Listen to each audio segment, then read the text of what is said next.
L'œil maçonnique, Illuminati, de la Providence. On ne sait plus trop comment appeler ce symbole aujourd'hui.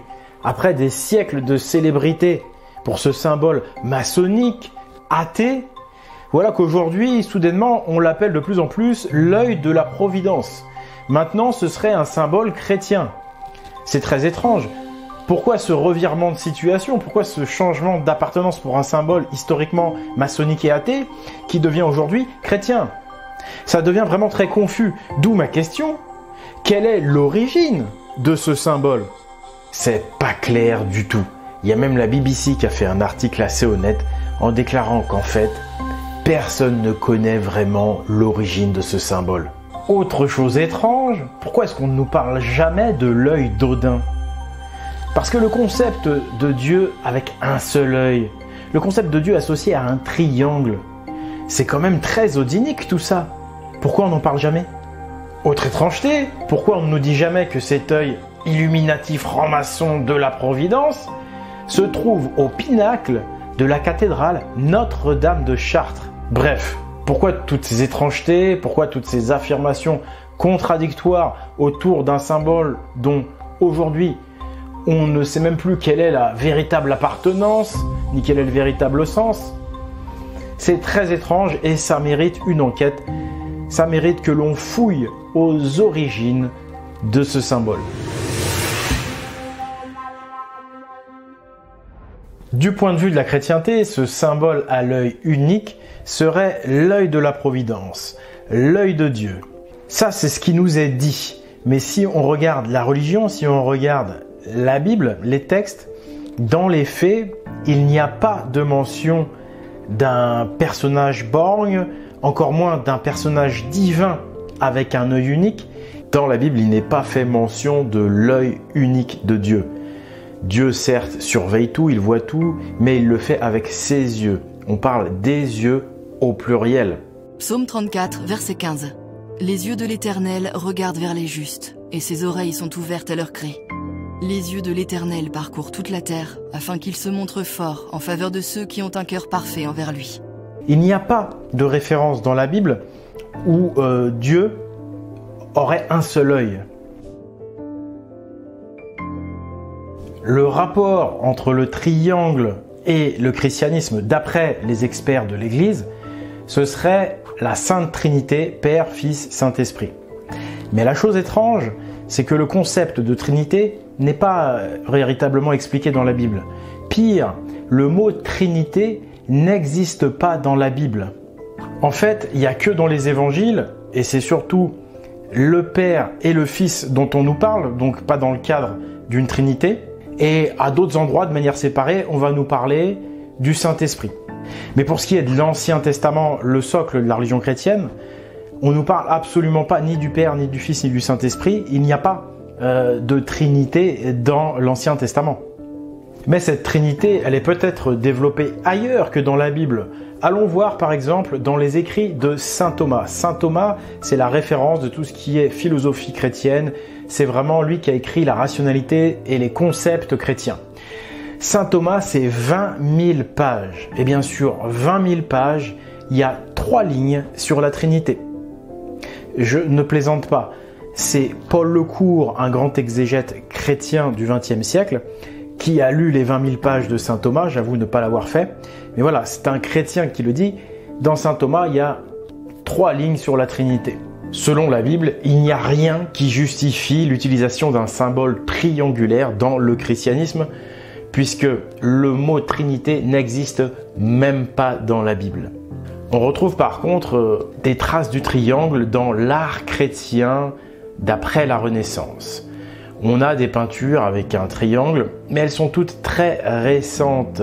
Celles-ci datent du XVIIIe siècle. Les premières peintures avec un triangle dans l'art chrétien, c'est pas avant le XVIIe. C'est très tardif, mais c'est logique puisque, comme on l'a dit, dans la Bible, le concept n'existe pas. Tout est comme si la Trinité était un concept qui avait été ajouté tardivement à la religion chrétienne. Un concept vraisemblablement emprunté, et par la même occasion, le christianisme a emprunté le symbole triangulaire qui va avec. Le rapport entre pyramide et chrétienté, il n'y en a pas. parce que la pyramide, ce triangle pointant en haut qui représente l'élément feu, les polarités masculin-féminin, tout ça, ça n'existe pas dans la religion chrétienne. C'est même hérétique que de penser qu'il puisse y avoir une déesse, un féminin sacré, en contrepartie d'un masculin sacré, donc exprimé par la pyramide, le triangle pointant en haut, l'élément feu. Et puis la pyramide elle-même en tant que bâtiment, elle est bien plus ancienne que la religion chrétienne, et la pyramide en Égypte, c'est vu comme un monument païen. Cette pyramide, elle est vue comme hérétique, elle est mal vue par la chrétienté. Pour conclure, le rapport entre l'œil de la providence et le christianisme se résume à la Trinité. Mais la Trinité, le mot déjà, il est absent de la Bible. Ensuite, c'est le Père, le Fils et le Saint-Esprit, ils n'apparaissent que dans les évangiles. Enfin, dans Saint Thomas, le grand exégète chrétien, et ses 20 000 pages, la Trinité, c'est seulement 3 lignes. Vous me direz, au moins c'est trinitaire. Pour ce qui est de Paul Lecourt, vous pouvez retrouver l'un de ses livres, Hellénisme et christianisme, en lien dans la description de la vidéo. Au final, il n'y a rien qui prouve que ce symbole est chrétien. Mais alors, comment ça se fait que ce symbole se trouve sur la cathédrale Notre-Dame de Chartres? On va y venir. On ne peut pas faire de rapprochement entre le triangle et le judaïsme ou l'islam, puisque ce sont des religions strictement monothéistes. Il n'y a même pas la Trinité, il n'y a aucun rapprochement en fait. Dans le Coran, comme dans la Bible, Dieu n'a pas d'œil unique. Dieu surveille tout le monde avec des yeux au pluriel. Par contre, dans le Coran, il existe une entité à œil unique.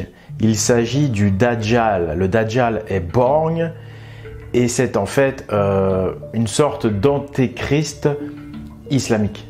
Le prophète a dit « Certes, le Dajjal est borgne, alors que votre Seigneur ne l'est pas. » Concernant la pyramide, elle n'est pas reconnue comme un édifice religieux ou sacré, ni dans la Bible, ni dans le Coran. Ça fait comme avec le christianisme, il n'y voit qu'un simple tombeau. Le caractère symbolique de la pyramide lié à l'élément feu, au triangle, aux polarités, ce caractère symbolique est également absent. En fait, il n'y a pas de lien entre la pyramide et les religions judaïques ou islamiques.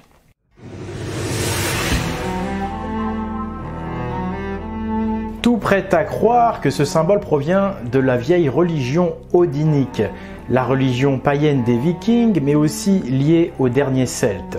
En effet, ce symbole, c'est l'œil d'Odin, le dieu borgne, c'est-à-dire le dieu à l'œil unique, qui, depuis son trône élevé, peut surveiller tout un chacun, il peut voir le monde entier.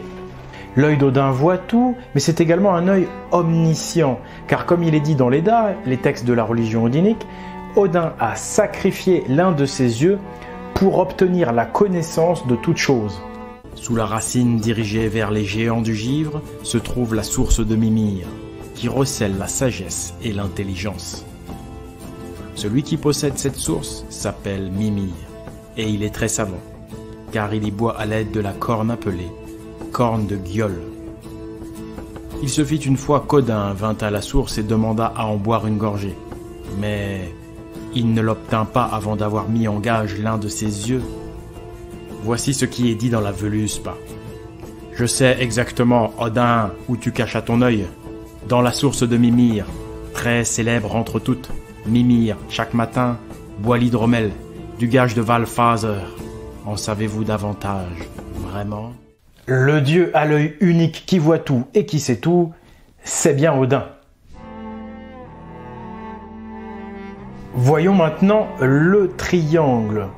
Eh bien, le triangle, tout simplement, il évoque Odin parce que l'emblème principal d'Odin, c'est justement 3 triangles qui peuvent être représentés comme ceci, avec l'œil unique au milieu, ou alors comme cela, c'est-à-dire comme un Valknut, les 3 triangles sont là entrelacés. L'étymologie de Odin vient de Odi, qui dans la langue norroise signifie triangle. Enfin, Odin lui-même est un dieu triple. Il se présente notamment dans l'Edda lorsqu'il nous raconte la religion odinique sous trois dieux différents, le Très-Haut, l'égal du Très-Haut et le tiers ou le troisième. Les trois triangles représentés sous cette forme n'en font qu'un et finalement représentent à la perfection le fameux symbole en question. Et puis le concept de triplicité ou de trinité, c'est les fondations de l'Edda. On a par exemple les trois Nornes qui tissent le destin, trois grandes déesses très importantes. On a également le monde dans l'Edda qui est divisé en trois catégories de trois mondes. On a les mondes supérieurs liés aux dieux, on a les mondes médians liés aux hommes et puis on a les mondes inférieurs. À chaque fois, on a trois mondes divisés sur trois niveaux. D'une manière générale, le chiffre 3 revient très souvent dans l'Edda, tout comme le chiffre 9 qui est le chiffre caractéristique de la religion. Et 9, ça reste 3 fois 3. Voyons maintenant le rapport avec la pyramide. Je vous rappelle qu'une pyramide, ça symbolise l'élément feu. Pyra, ça vient de pyro, qui veut dire le feu. Or, le triangle pointant en haut, ça symbolise également l'élément feu. Donc il y a une vraie cohérence. Et puis, le feu, c'est un élément parmi les 4 éléments qui est un élément masculin. On est donc dans l'univers des polarités masculin, féminin, sacré. Donc il y a bien Odin qui est le dieu masculin associé au triangle, à la pyramide. Et il y a une contrepartie, c'est la déesse féminine qui existe bien dans la religion odinique également. Enfin, il y a évidemment une corrélation par rapport à la pyramide d'Égypte elle-même, puisque la religion égyptienne est assez proche de la religion odinique et même très proche dans ses concepts. On retrouve entre autres dans la religion égyptienne un dieu qui est borgne, qui a perdu son œil en tous les cas et qui s'appelle Horus. Odin et Horus sont les deux seuls dieux à être borgnes. Pour conclure, il y a donc une excellente corrélation entre ce symbole et l'œil d'Odin, symbole de la religion odinique. Ça paraît logique, ouais. Vous regardez cette vidéo, donc vous serez forcément intéressé par les livres publiés par espritviking.com. Vous trouverez que des bouquins de réinformation qu'on ne trouve pas ailleurs, parce qu'ils dérangent. Pour la vidéo du jour, je vous ai sélectionné Notre-Dame d'Odin, un bouquin dans lequel vous allez retrouver la véritable histoire de France. espritviking.com, c'est notre partenaire, c'est ce qui nous permet de vivre, c'est ce qui permet à la chaîne d'exister. On y propose également des produits de pure détente, comme du véritable hydromel. C'est très rare, c'est très difficile à trouver le véritable hydromel. Alors n'hésitez pas, espritviking.com, c'est notre partenaire. Quant aux académies, elles affirment que l'œil dans le triangle fait partie des symboles chrétiens, avec comme seul argument le rapport entre triangle et trinité, un argument très mince puisque le mot trinité n'existe pas dans la Bible. C'est pourquoi, afin de renforcer leur position, ils vont devoir s'appuyer sur ces fameuses peintures récentes qui apparaissent à partir du XVIIe siècle. À travers ces peintures, c'est la première fois que l'on voit ce symbole dans un environnement chrétien. Mais attention, vous allez voir qu'il y a anguille sous roche. On regarde tout de suite avec cet article de la BBC. À l'origine, l'œil de la Providence était un symbole chrétien. Et les premiers exemples de son utilisation se trouvent dans l'art religieux de la Renaissance, pour représenter Dieu. Un exemple précurseur est le souper d'Emmaüs de Pontormo en 1525, bien que le symbole lui-même ait été peint plus tard, peut-être dans les années 1600.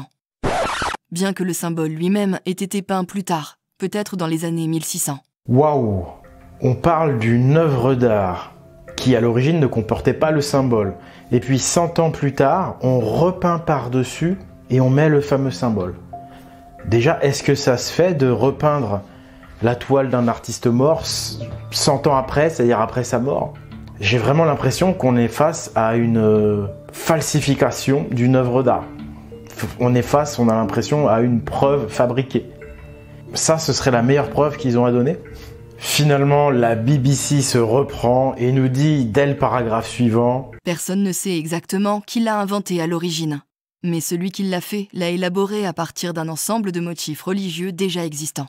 Et ça, c'est les institutions officielles. Alors que ce symbole est connu pour être maçonnique, on nous assène comme ça sans preuve que c'est un symbole chrétien. Et puis, quand on commence à chercher des preuves, on nous sort des preuves qui ont tout l'air d'être fabriquées. C'est hallucinant. On a vraiment la sensation qu'on veut nous cacher l'origine de ce symbole et que cette tentative de le christianiser, c'est vraiment une tentative désespérée en fait. C'est le tout pour le tout.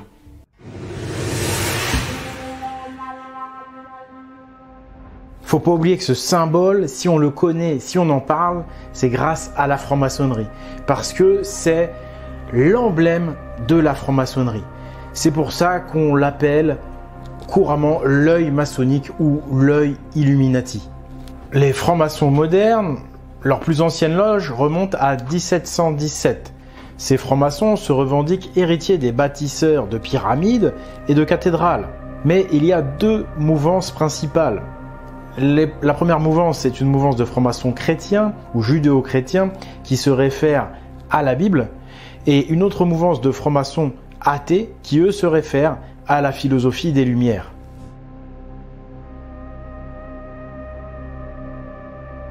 Le rapport évident entre la pyramide et les francs-maçons, c'est que les francs-maçons se revendiquent héritiers des anciens bâtisseurs de pyramides et de cathédrales, entre autres. Donc la pyramide de l'œil de la Providence et la franc-maçonnerie, là-dessus, ça paraît évident. Par contre, ce qui est moins évident, c'est pourquoi les francs-maçons, qui n'ont jamais rien construit, les francs-maçons modernes, pourquoi est-ce qu'ils se revendiquent des anciens bâtisseurs? Ça, on va y répondre après. Pour ce qui est de la mouvance biblique de la franc-maçonnerie, elle remonte à la Grande Loge d'Angleterre en 1717 et c'est un pasteur protestant nommé James Anderson qui a écrit tous les textes fondateurs de la franc-maçonnerie. Pour ce qui concerne la mouvance athée de la philosophie des Lumières, cette franc-maçonnerie remonte à Adam Weishaupt en 1776, celui qui a créé les Illuminés de Bavière ou Illuminati. Bien, il faut savoir que Adam Weishaupt a d'abord été formé chez les jésuites, chez qui il a passé de nombreuses années, avant subitement de retourner sa veste. La philosophie des Lumières ne fait aucun lien avec aucune religion, ni chrétienne ni païenne, si bien que la franc-maçonnerie, quelle qu'elle soit, a des liens extrêmement minces finalement avec ce symbole. Il n'y a pas de rapport direct ni avec l'œil unique, et seule la Trinité chrétienne, ce lien mince, permet de faire un rapport avec le triangle. Si les maçonneries sont judéo-chrétiennes ou athées, alors pourquoi est-ce qu'elles s'appuient sur un symbole qui, apparemment, est païen? Il faut savoir que la raison d'être de la franc-maçonnerie, lorsqu'elle a été créée en 1717, c'était de proposer une alternative à la pensée unique chrétienne. La franc-maçonnerie, à la base, elle représente l'opposition à l'Église chrétienne. C'est pourquoi un symbole païen s'est bien choisi pour incarner cette opposition. Même si c'est vrai que c'est très bizarre que cette opposition maçonnique se réfère au même texte religieux que l'Église et que la franc-maçonnerie athée soit commandée par un ancien jésuite. Le motif d'existence de la franc-maçonnerie, c'est bien de s'opposer à l'Église. C'est pour ça d'ailleurs qu'Adam Weishaupt a déclaré, en fondant les Illuminés de Bavière, vouloir détruire l'Église catholique. Admettons qu'ils aient choisi un symbole païen pour s'opposer à l'Église, ok. Mais ce que je comprends pas, c'est pourquoi ils se sont revendiqués des anciens bâtisseurs de cathédrales. Pour les mêmes raisons d'opposition à la chrétienté. Parce que tu sais que les pyramides ont été construites par d'anciens bâtisseurs païens. Mais ce que tu ne sais sans doute pas, c'est que les cathédrales gothiques, elles aussi, étaient païennes. Ah, le truc de ouf! Les cathédrales Notre-Dame, à l'origine, sont dédiées à la religion odinique. Notre-Dame, c'est une déesse. Ça, c'est un grand secret d'histoire. Mais à l'époque de la fondation de la franc-maçonnerie, il y avait beaucoup d'intellectuels qui le savaient, ça. Ils savaient que les cathédrales étaient païennes. Et donc avoir un symbole païen et se revendiquer des bâtisseurs de cathédrales, c'était vraiment incarner l'opposition à l'Église chrétienne. Et maintenant, tu comprends pourquoi, au XIIe siècle, on a sculpté cet œil unique au sommet de Notre-Dame de Chartres. C'est parce que cet œil unique, c'est ni l'œil Illuminati, ni l'œil maçonnique, ni même l'œil de la Providence. En fait, c'est l'œil d'Odin. On peut y voir les 3 triangles d'Odin. On peut y voir la femme d'Odin qui est ici représentée sur le trône de Litzkjalf, le fameux trône très élevé qui permet à Odin de voir le monde entier et d'observer tout un chacun. Et tous les symboles qu'on a là, ce sont des symboles odiniques. Mais pourquoi les francs-maçons n'en ont jamais parlé de ce secret d'histoire alors? Parce que, comme on l'a vu, toutes ces francs-maçonneries, quelles qu'elles soient, même les athées, ont été créées par des chrétiens.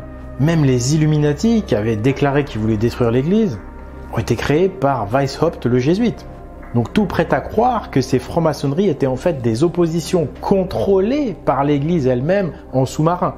Enfin en sous-marin, il suffit de regarder qui les a créées finalement. C'est pas si caché que ça. Donc ces francs-maçonneries sont en quelque sorte des fausses francs-maçonneries qui n'incarnent pas les vrais bâtisseurs de cathédrales.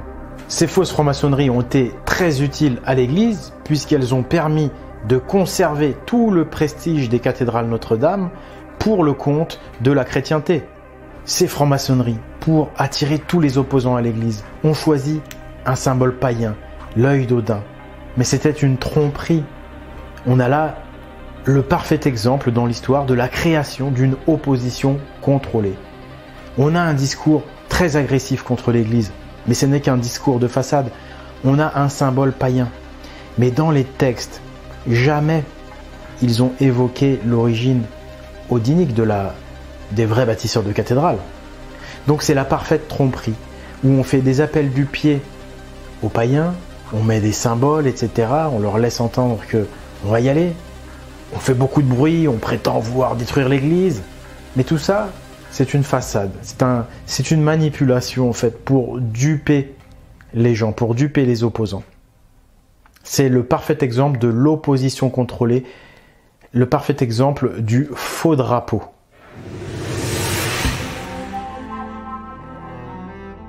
La présence de symboles au pinacle de Chartres prouve que Notre-Dame n'a pas été inspirée par la religion chrétienne, mais par une autre religion. Ce symbole d'origine odinique sur Notre-Dame révèle un grand secret d'histoire. Mieux que ça, un grand secret civilisationnel. La présence en plein Occident, il y a tout juste quelques siècles, d'une civilisation odinique. Une civilisation concurrente de la civilisation judéo-chrétienne dans laquelle nous sommes. C'est la remise en cause même de la matrice judéo-chrétienne civilisationnelle dans laquelle nous sommes plongés. C'est pourquoi on assiste à cette campagne de l'œil de la Providence qui a pour but de christianiser ce que nous avions connu sous le nom d'œil maçonnique afin de nous éloigner encore plus de la vérité, à savoir que ce symbole en réalité était l'œil d'Odin. Mais cette tentative de christianisation n'est pas la première. Rappelez-vous déjà à partir de 1600, ces fameuses peintures où apparaît pour la première fois ce symbole dans un environnement chrétien. Et alors, pourquoi ce symbole aurait été rajouté à partir de seulement 1600 et pas avant? Parce que cette période fait suite aux guerres de religion. À partir de 1560 en France, a lieu les guerres de religion qui vont s'achever à la fin de ce siècle. Suite aux guerres de religion, c'est la chrétienté qui a écrabouillé toute la concurrence. C'est l'Église catholique qui a remporté la guerre. Et donc, à partir du XVIIe siècle, les cathédrales Notre-Dame, qui étaient odiniques, vont être récupérées par l'Église catholique, qui va donc se lancer dans une campagne de propagande pour s'attribuer Notre-Dame. C'est là que va apparaître le concept de Trinité et tous les symboles qui lui tournent autour, comme cet œil d'Odin qui va devenir l'œil de la Providence. C'est pour ça que c'est à partir du XVIIe et XVIIIe siècle qu'on retrouve ce symbole sur des peintures dans un environnement chrétien. C'est pour ça que ces peintures apparaissent à ce moment-là et qu'il n'y en a pas avant. Bah oui, parce qu'ils n'ont rien sous le coude pour justifier la présence de ce symbole sur Notre-Dame de Chartres, un édifice du XIIe siècle.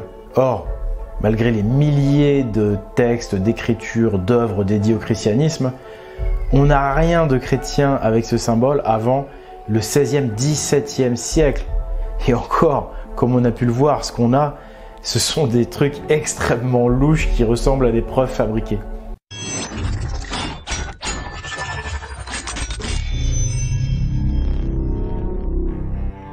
Ce symbole de l'œil maçonnique, Illuminati ou de la Providence, c'est une contrefaçon, une tromperie, car ce symbole a été volé.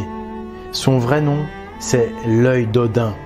Mais cette tromperie se retourne aujourd'hui contre les trompeurs, parce que l'œil d'Odin au sommet de Notre-Dame de Chartres permet de montrer au monde entier que les cathédrales Notre-Dame étaient odiniques.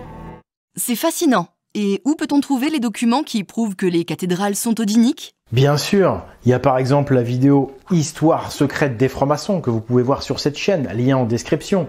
Il y a le film documentaire « Templiers, Vikings et cathédrales », lien en description. Il y a la vidéo « Que fait l'œil Illuminati » sur Notre-Dame de Chartres. Il y a aussi évidemment mon livre « Notre-Dame d'Odin, Apocalypse des bâtisseurs », un livre qui est une véritable bombe. Vous le retrouvez sur le site internet-espritviking.com, et puis encore d'autres vidéos comme par exemple « Que font ces symboles païens sur Notre-Dame d'Amiens ?» Je suis Oleg de Normandie, je me suis lancé dans cette quête de vérité il y a plusieurs années. Je lutte contre les géants judéo-maçonnico-chrétiens qui désinforment. C'est un travail qui est très difficile. Je suis évidemment indépendant. Cette chaîne et tout le travail qu'il y a autour nécessite évidemment une structure économique. Et c'est pourquoi je sollicite votre soutien dans ma lutte contre les géants. Je vous recommande la boutique en ligne espritviking.com sur laquelle vous retrouvez tout un tas de produits, des produits sympathiques comme le véritable hydromel qu'il faut absolument goûter, ou comme des livres de réinformation comme Notre-Dame d'Odin, comme Hellénisme et Christianisme sur Paul Lecourt, celui qui a remarqué qu'il n'y avait que 3 lignes sur la Trinité dans Saint Thomas. Il y a également le Tipeee, c'est mon financement participatif, c'est le Tipeee de l'Esprit Viking. Et puis enfin, vous pouvez faire des dons directement à l'association sur le site pagans.eu. Vous retrouvez tous les liens en description. Voilà, c'était encore une autre vidéo pour la vérité, pour un monde plus juste, pour un monde plus beau, pour plus de liberté et d'harmonie. Merci à tous, à bientôt, je compte sur vous. Partagez la vidéo également, parlez-en. À bientôt.